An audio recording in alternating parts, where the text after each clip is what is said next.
askan wi ci programme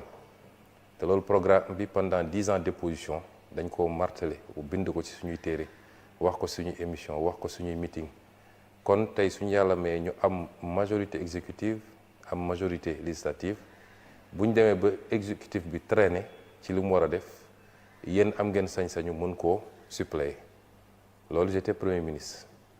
donc ñu installé assemblée bi avec 130 députés de Pastef le président Malick Ndiaye à la tête wax dëgg yàlla mu def liggéey boo xam ne ñëpp gis nañ ko ci fànn yëpp nag boo seetee ni mu moderniser assemblée bi ba tey gis nga saalu plénière yi ni mu mel ak ni ñuy voté vote électronique instauré fi un certain nombre de choses yu amuloon par exemple sur les procédures budgétaires assemblée c'était une zone de non-droit budgétaire c'était le président et le questeur ñooy décaissé nu mu leen neexee ñooy joxe marché yi nu mu leen neexee mu ñëw impulsé fi manuel de procédure créé fi benn direction boo xam ne dafa jagleel boppam presque ci évaluation des politiques publiques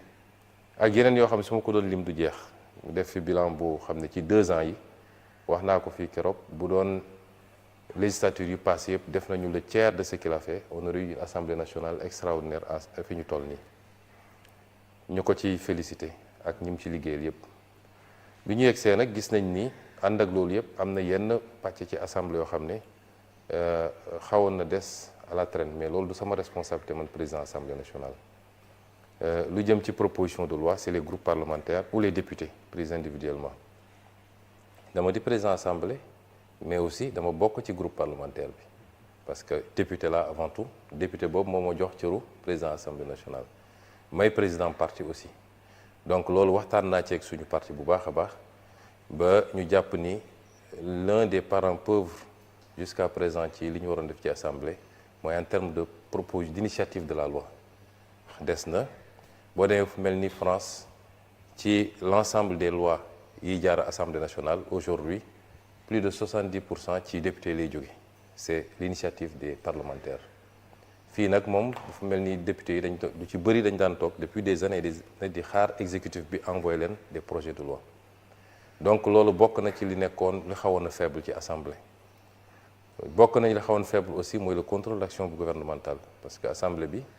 def na ñaari at pratiquement initié wul benn commission d'enquête parlementaire ça pose problème yàlla xam na ni y a de la matière dans ce pays yooyu député yi biñ ci waxtaanee jël nañu seen responsabilité effectivement am yu bëri yoo xam ne moom ñëw na mottali li fi nekkoon ba tey boo dajalee yooyu yëpp nag effectivement ça remet l'Assemblée au cœur du débat public et de l'action publique te loolu mooy rôle Assemblée nationale kon ñu ngi sant yàlla bi ñu mayee ñu ñëw mottali li fi ne woon et que ça ait pu permettre d'impulser une nouvelle dynamique à l'Assemblée nationale. Monsieur le Président ñu gis ne suñ ko waxee suñ ko waxul dundin mi cher na ci askan wi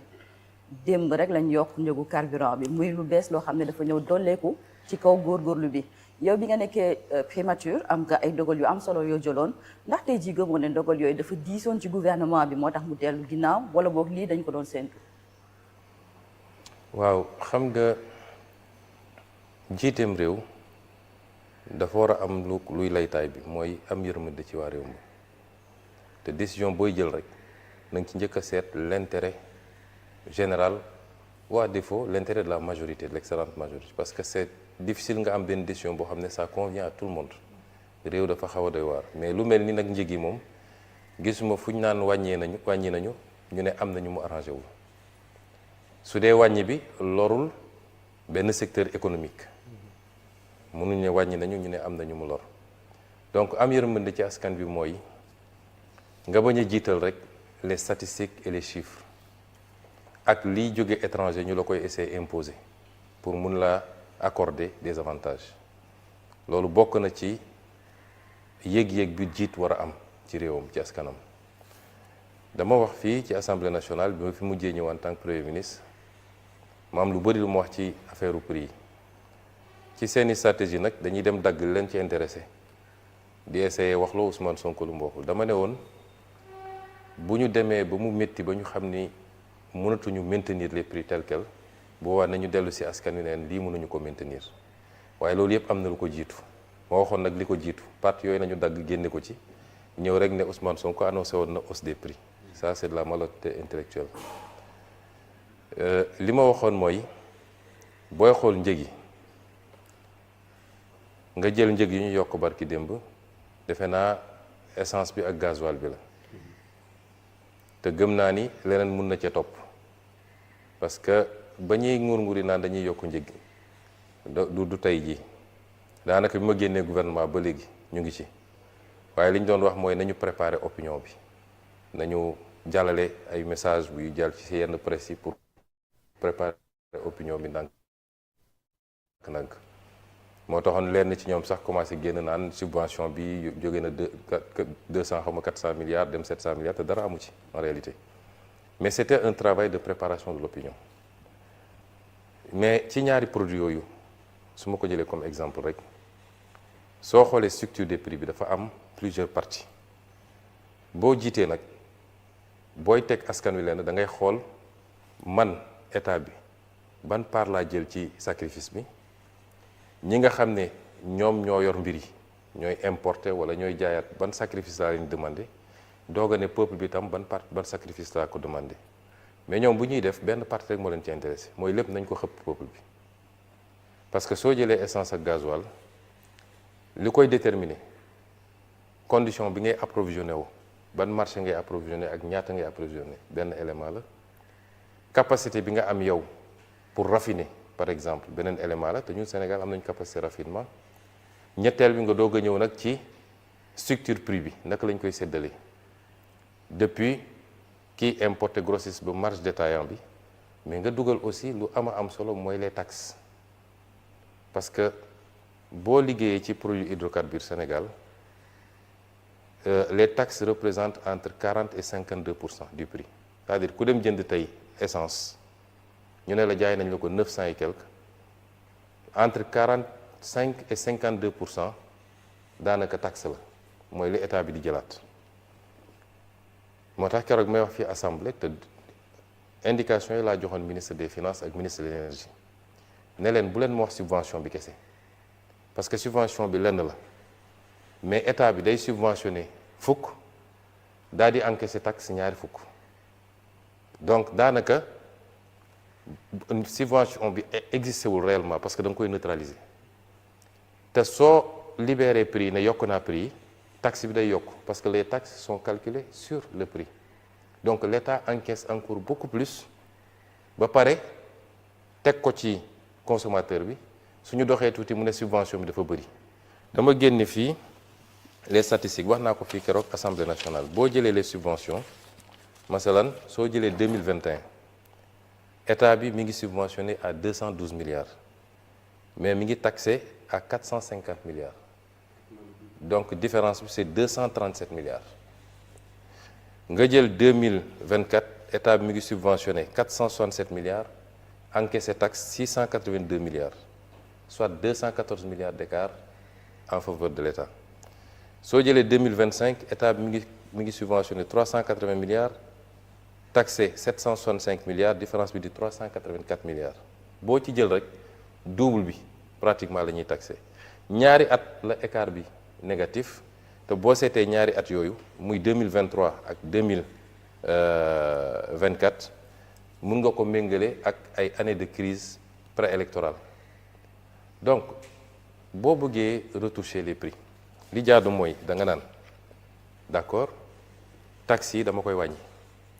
y a 4 ou 5 séries de taxes yuy dugg y a la TVA les droits de porte FCIB bi le fonds de soutien à l'énergie ak la taxe spécifique muy 5 taxes yoo dugal ci prix énergie bi ñun ñoo ëpp lu ñuy taxé dans l'Afrique de l'Ouest le prix de l'énergie donc moo joxoon teg ndigal ne léegi dañu njëkk a wàññi taxes yi boo wàññee taxes yi mun nga conséquemment wàññi subvention bi ñu xool ban équilibre lay joxe mais ñoom ils ne feront jamais ça te si je n'étais pas parti la primature parce que man wàññi naa prix essence bi wàññi naa bon ñun bokk gouvernement bi mais sous mon autorité bi may jox instruction le ministre Birame Souleye dama ko ne je ne veux pas de commentaire xam naa ni mun nañu wàññi prix essence bi c'est pas normal dans presque toute la zone UEMOA ñun ñoo ëpp prix wu carburant te pourtant fi ñeneen ñi jëndee la ñuy jëndee à part Niger bi nga xam ne am na carburant ñeneen ñëpp fa ñuy jëndee la ñuy jëndee ñun am nañu raffinerie ñu bëri ci ñoom amuñu raffinerie boo ñu wàññee woon taxes yi tuuti ak yeneen mun nañu wàññi prix carburant bi crise am na effectivement dans le monde ñun dañu nekkoon déjà en crise financière et budgétaire ndax bor bi ñu fekk fii war koo fay ñu ñëw guerre Moyen-Orient am beneen crise tegu ci mais ànd ak loolu yépp man gëm naa ni suñu defoon liggéey boobu ba pare amaana du ñu yokk mën na am sax dañuy wàññi et c'est ça qu'on attend des gouvernants mooy toujours na nga jiital yërmande bi nga am ci askan wi maintenant su dee dafa am ay conditionnalités yi ngeen di imposer de l'extérieur ñun de bi ñu fay nekk dañ koo bañoon ne ajustement ak restructuration ça se fera pas au détriment du peuple sénégalais te wax naa ko suñu conférence de presse jour bi ñu génnee gouvernement bi moom président suñu dernier jotaay bi ñu waxtaanee di xawal ndax dañu déggoo am déet ci gouvernement bokk na ci ñaari laaj yi ma ko laajoon mooy est-ce que njëg yi dina yokk mu ne ma non njëg yi du yokk on va maintenir ñaareel mooy est-ce que di ngeen nangu restructuration mu ne ma non mais li ñu commencé ni ajustement structurel la. ah oui ah lan mooy ajustement lu dul on vous impose de l'extérieur yenn mbir yu xam ne leer na ni baaxul ci askan bi on fait supporter au peuple parce que situation économique du pays situation financière et budgétaire mayul ñu supporter un certain nombre de choses c'est une forme d'ajustement et je ne crois pas que ça va s'arrêter ci bii loolu nag jàpp naa ni bokkul ak gis-gis boo xam ne méngoo nag jiite bu ànd ak yërmande ci askan wi gëwuma ko. d'accord damay ñëw ci nekkinu askan wi bu weesoo njëkk yi ak yenn yi nga xam ne mooy les prix dafa am tamit wàllu dëkkuwaay sonal sénégalais yi rawatina yenn ci ay barab yi nga xam ni arrêté woon nañ les chantiers am lu ñu leen diggoon damay jël benn exemple muy le cas des sénégalais yi nga xam ni le plan d'urbanisme de détail muy PUD phase 1 bi nga xam ni concerné les zones yëmbal